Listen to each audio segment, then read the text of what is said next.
Welcome to What's the Tea at TFT. I am so honored to welcome back one of our most distinguished alumni, Steven Canals. Hey, hi everybody. Steven Canals, as you know, is the showrunner and creator of the landmark television series Pose.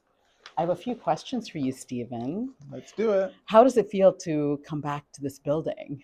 It is so great to be back. I love UCLA and I think about my time as a student here with so much fondness. So to be here in East Melnitz and to see the students outside talking about creative projects, and I mean, this is the place where kernels of ideas generate and form and become scripts and films and television stories that go out into the world and change hearts and minds. So, Was Pose one of those kernels that was born and grown here? Pose was a kernel that I developed when I was an undergrad in New York, but I definitely brought that kernel in my pocket with me when I moved to Los Angeles in 2012.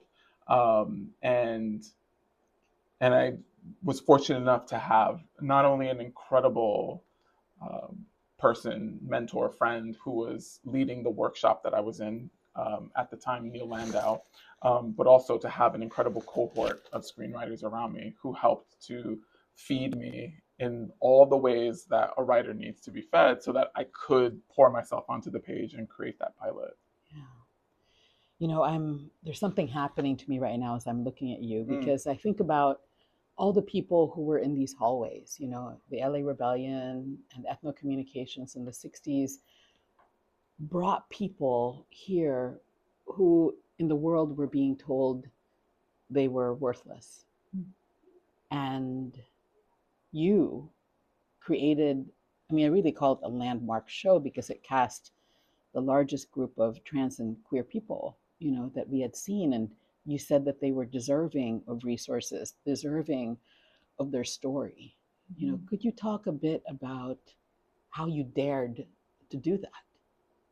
yeah, I mean, I think to your point, we know, that the birthplace of the LA Rebellion and the work that is being done, the work that I certainly benefit from as a creator of color today, and see myself as part of that greater legacy. Mm, So Pose was always a way not only to center my communities, because I know politically where I'm aligned, mm, and that's always going to be in the work. mm-hmm. But I also felt like it was important to sort of look behind and give a nod to those who came before. And so Right, in many ways, Pose isn't just about, it's bigger than just ballroom or any one singular community or moment, right. but is part of a greater narrative and a greater legacy that Mm, says we deserve to take up space unapologetically. right, right. So, the LA Rebellion is known for making stories of color known, stories about women of color known, Mm-hmm. but very rarely, if at all, about queer people, much less trans people. Yeah. And what was so astounding, spectacular, magnificent about Pose was the way in which they were coming of age stories. They were individuals, but they were also in a community. Mm-hmm. And, you really gave substance to the interior life of what it means to be a queer and trans person in a social moment of the AIDS epidemic. And they were very, very moving stories that touched so many people, Mm-hmm. that really showed how people across difference can care. Could you talk about that commitment to that interior life and that massive world that you created from such specific characters, specific people?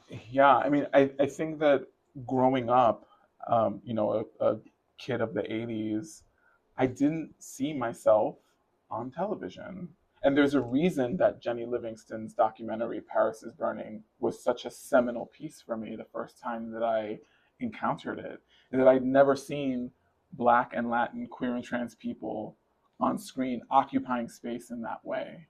And so for me, I know that if at that point in my early 20s, stepping into my queerness, I hadn't experienced it, I knew that there had to be other people who felt the same way.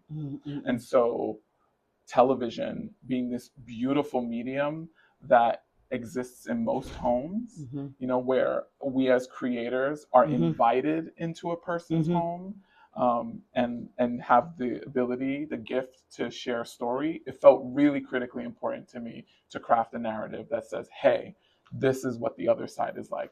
This is how we live.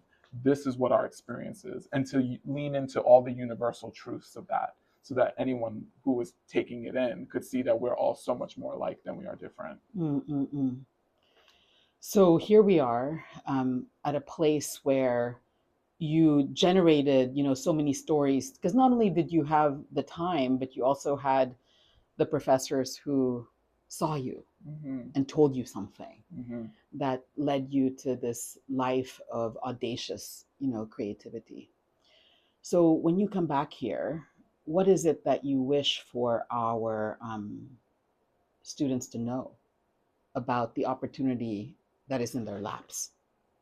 Oh, there's so much to say. I want the students to know that their voices matter, and that the work that they are committing themselves to doing has a purpose, and that there absolutely is an audience for it. And so regardless of the roadblocks, the barriers, the no's, of which there are many that you will hear, that there is always going to be an audience. There's someone somewhere waiting for the story that you are creating. And that should be enough fuel for you to continue. Oh, I love it so much. And I'm so grateful that you're coming back on April 14th. I hope you all come back to be in the presence of greatness, Steven Canals, who will be commenting on and talking about the latest Hollywood Diversity Report, where we are learning that there's been quite a retreat in the industry about who gets to make images, right? Steven, talk about your response when you read the Hollywood Diversity Report for the past 13 years that keeps chronicling the lack of diverse voices. How does that make you feel when you read that, especially as one who's truly at the front lines of making sure that the cinema is inclusively excellent? I think most people would expect me to say that I am disheartened by that information. But I, whenever I read that report annually, use it as fuel. And it is what charges me to continue to move forward with the stories and the projects that I'm creating. You know, I'm a realist, but I'm also someone who's very glass half full. And I know that the stakes are too high. I think we all know that the stakes are too high, you know, and visibility matters, and our narratives are important, and there are communities that need to see themselves centered. And that's enough for me to continue to move forward. I'm so grateful for that very optimistic response, because the work that you produce is so gorgeous, so strong, so fearless, and so ferocious. Thank you. So I'm grateful, and I'm so glad that you're here. We claim you. I'm claimed. That's right.